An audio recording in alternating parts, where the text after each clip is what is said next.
Cate Blanchett's no good, and everyone should know that. I fly into sort of, well, I think they're quite rational. Cate Blanchett may look like Hollywood royalty, but beneath that polished poise is a storm of zero tolerance for chaos, arrogance, or incompetence. These 6 actors learned that the hard way.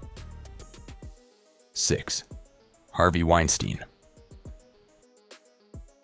First of all, let me take you to the late 1990s when Cate Blanchett was a rising star due to Elizabeth and the Lord of the Rings trilogy. At that time, a moment happened that forever changed Cate Blanchett's view of Hollywood's darkest power and led her to hate Harvey Weinstein. I was disappointed when he was brought on as a producer. I couldn't quite work out why. The room was quiet, but the air was thick with tension. Cate Blanchett sat across from Harvey Weinstein, the man who wielded power like a weapon in Hollywood's gilded halls. He was charming on the surface, but a titan of the industry whose smile masked a darker hunger. Instantly, Harvey leaned forward, voice low, saying, "We're not friends." It was not a friendly reminder, but a veiled warning. Cate felt the weight of those words settle over her like a storm cloud. She knew exactly what they meant. Play along or face the consequences. But Cate Blanchett wasn't just anyone. She stood tall, steadying herself. With quiet but fierce resolve, she looked him in the eye and said, "I'm not interested." What followed was a tense, uncomfortable exchange where Harvey tried to manipulate, charm, and intimidate. But Cate remained unmoved, refusing to be anything less than professional and dignified. That moment wasn't just uncomfortable. It was a betrayal, and the very reason Cate Blanchett despises Harvey Weinstein today. Not because of rumors, but because she experienced his manipulative and predatory behavior firsthand. Later on, after a lot of years, Cate got the chance to show her hatred toward Harvey by becoming a part of the Me Too movement. She talked openly about the predatory behavior of Harvey and called out the world to cancel him instantly. 5. Woody Allen. We all know that Blue Jasmine is a masterpiece. But do you know it was born in fire and controversy? This fire ignited on the first day of the set between Woody Allen and Cate Blanchett. First day he said, "It's awful. You're awful." To you? Yeah. What is the history of this comment? Well, the year was 2012 when the script of Blue Jasmine landed in Cate Blanchett's hands like a bolt of electricity. The writer was Woody Allen, who was known as a legend or genius. But soon, Cate Blanchett was going to know the other side of him. Blanchett had spent weeks preparing to enter Jasmine's fractured psyche. She spent days and nights making Jasmine's character remarkable to the world. She stepped on the set with the energy of a powerhouse and the confidence of an Oscar-winning actress. For the world, this confidence and grace were beautiful, but for Woody Allen, it was challenging. He didn't like the confidence and smile of this Hollywood queen and decided to drop a mean comment to shatter her peace. "It is awful." She was in the middle of her first take when Woody Allen's words echoed on the set. Blanchett was stunned. A woman who had commanded Shakespearean stages across the globe, now being dismissed in a whispery voice by a director famous for harboring grudges and abusing his co-actors. Here, our queen didn't double down. She stood her ground, flashed a smirk at the director, and kept doing her takes as if nothing happened. But her heart was bleeding. She used the emotional rawness of that exchange and let it bleed into Jasmine's unraveling psyche. But he didn't say what to do. He No. just said it's awful. No, but he, So then you did it again? and it was still awful. But It was still awful? Well, obviously it got a bit better because it didn't, people have gone to see it. By winning the Academy Award for Best Actress for this role, she took her revenge on Woody Allen, but also vowed never to work with him. 4. Guy Pearce. But Woody Allen's jealousy is nothing in front of Guy Pearce's grudges and resentment. This Australian actor is full of jealousy and doesn't let any chance go to show his mean attitude toward Cate. You know, in Australia, there's we have a wonderful sort of cultural industries, but often success is not rewarded. It was 2023 when Blanchett won the Critics' Choice Award for her haunting performance in Te Ar. Of course, Twitter erupts with praise, but not from Pierce. He cryptically tweets, "Fascinating choice," on tweets praising Blanchett. This jab was ignorable when Pierce took it further. In response to a fan post celebrating Blanchett by sharing her photo shoot, he writes, "Ah, no thanks." This was cold, calculated, and dismissive. The internet exploded. Everyone could smell jealousy and resentment from these tweets. Pierce later deleted the tweets and offered a flimsy excuse by tweeting, "Just sarcasm." But the damage was already done. Blanchett stayed dead silent. To someone like Cate, who values professionalism above ego, Pierce's snide remarks weren't just personal. They were a betrayal. That's not a rivalry. That is disrespectful. And for Blanchett, that's unforgivable. So she had publicly mentioned that she would never work with Pierce ever in her life. 3. Tom Cruise. This wasn't the first time Cate Blanchett showed her hatred in the form of silence or in the form of a decent jab. In fact, there is one prominent example where her one sentence shows the world her hatred toward a Hollywood icon. She doesn't shout. She doesn't tweet. But when asked about the spiritual manipulation behind Hollywood's glittering veil, she delivered a dagger disguised as intellect. My best friend was Catholic, and I went every week to church wanting a sign, and I knew nothing about the dark corridors of the Catholic Church. In one interview, she calmly made a statement that sent ripples of shock throughout Hollywood.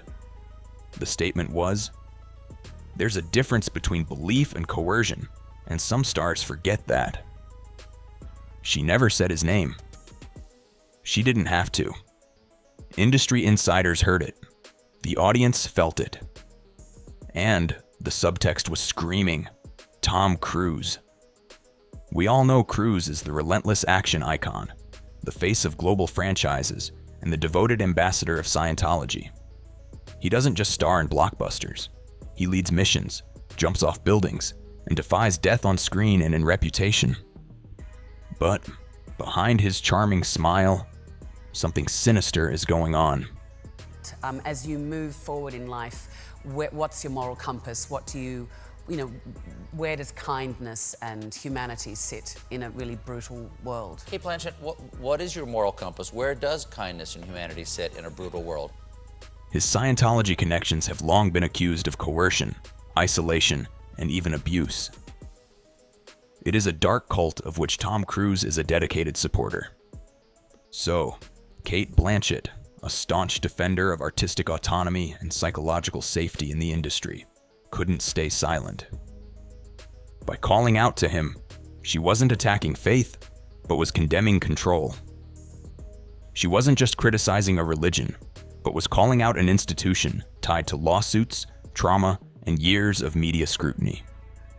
And that's why the icy divide between Blanchett and Cruise is more than personal. It is ideological, and a quiet war between freedom and fanaticism. One that may never be spoken aloud, but can be felt in every quote, every pause, and every red carpet. They never walk together. Second, Brad Pitt. This is clear by now that Cate took her work quite seriously. She can't withstand egos or any sort of dispute on the set. But Brad Pitt was unaware of it. He entered Cate's kingdom without any ethics and faced the punishment of the Ice Queen. I thought they were ridiculous. It was supposed to be a cinematic masterpiece, The Curious Case of Benjamin Button. It was a sweeping, time-bending love story helmed by David Fincher, with two of Hollywood's most iconic actors at the helm, Brad Pitt and Cate Blanchett.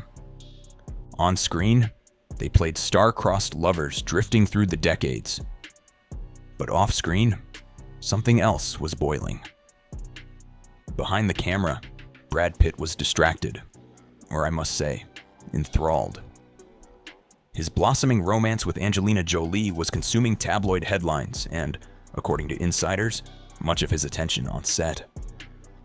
What began as flirtation had grown into obsession. Between takes, Pitt would reportedly disappear into his trailer for long phone calls. He would arrive late to rehearsals, allegedly scrolling through pictures Jolie had sent him. Production staff whispered that his focus was split in two, and Cate noticed. I realised that I was being asked to partner with him on a really interesting exercise in form, and that has been an astonishing ride.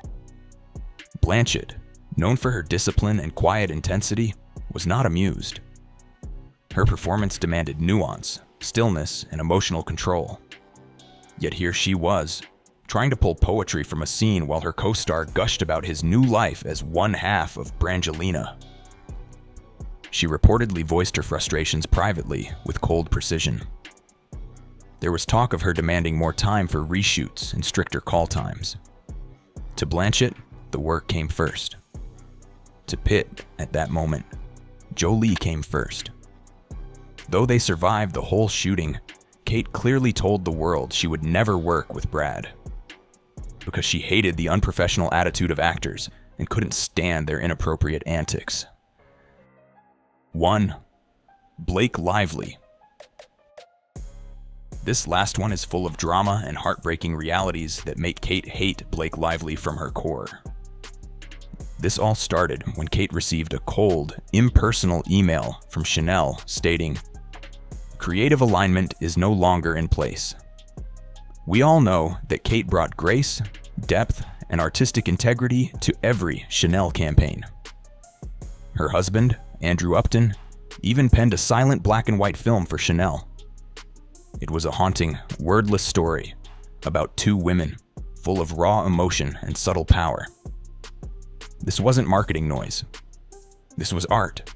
My character didn't know how she felt about, or the way to even process or explain to herself or to other people what had gone on all those years ago.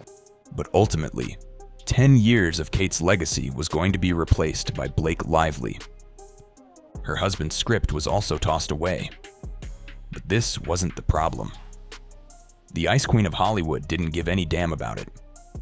But Blake's shallow mindset wasn't satisfied with the silence of Cate. She was craving for a drama, and at last got the chance at a lavish private Chanel dinner. At that dinner, Cate showed up as a silent and composed queen. Blake sat front and center, grinning like she'd just discovered feminism. And in that room full of legends, Blake allegedly joked to a guest, "That script was beautiful, but a little outdated, right?" The other one asked her what she was talking about. Then, in quite a loud voice, she remarked, "Andrew's script? Legacy doesn't really sell to Gen Z." Cate was just 2 tables away, listening to a quite disrespectful comment about her husband's script. Blake was intentionally loud to deliver her message to Cate, trying to insult her in front of other A-list actors. It was at that moment she promised herself never to work with Blake. So, what do you think? Is Cate justified in hating these actors, or is she just dramatic? Don't forget to share your thoughts about this in the comments section. And subscribe to our channel for more updates.